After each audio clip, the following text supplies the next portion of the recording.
Good morning guys. Pauwi na tayo ngayon. Dito kami sa Warrnambool.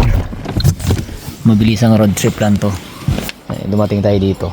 One night stay lang tayo. Ito kami natulog. May katabi tayo. Ito na couch na may hilang gitara din. Nakakwentuhan ko yung kahapon. Setup natin. Tayo lang yung naka-single dito. Walang hila-hila. Ito ang ganda to. Marami. Yan, naganda rin yun. Mahalin yung rig. Ito yung pakita ko sa inyo. May toilet tayo. Lahat ng mga dito. Yan, may toilet din sila. Ito yung sa atin. Kaya sa inyo. Yan. Kompleto. Toilet shower. Sink po, anti-mirror. Ganda dito guys. Sa Warrnambool pag napunta kayo sa Tasman. Sa ibang mga campsite meron din naman may mga option ngayon. Ito yung maganda kasi may toilet kayo. $50 a night lang to.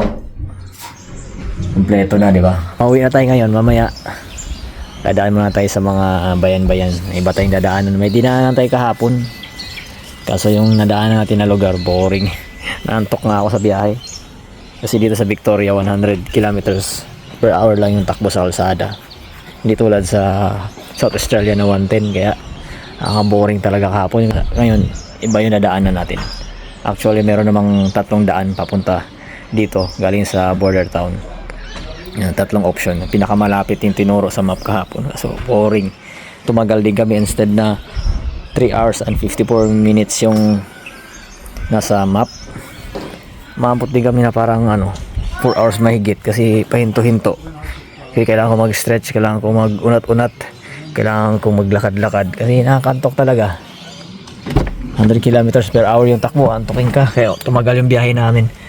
Ngayon, medyo malayo-layo yung dadaanan natin na lugar kaysa kahapon, pero for sure ako hindi ako boring kasi yun, parang doon tayo dadaan sa may mga coastline, pero may mga town din doon pero medyo malaki-laki naman, tsaka matabing dagat. Kaya yun, mag-stop tayo mamaya. Abangan nyo na lang mga photos or short vlogs natin. So guys, magliligpit lang kami din, biyahe na tayo. See ya! At kung gusto mo pa ng Buhay Australia content, follow for more!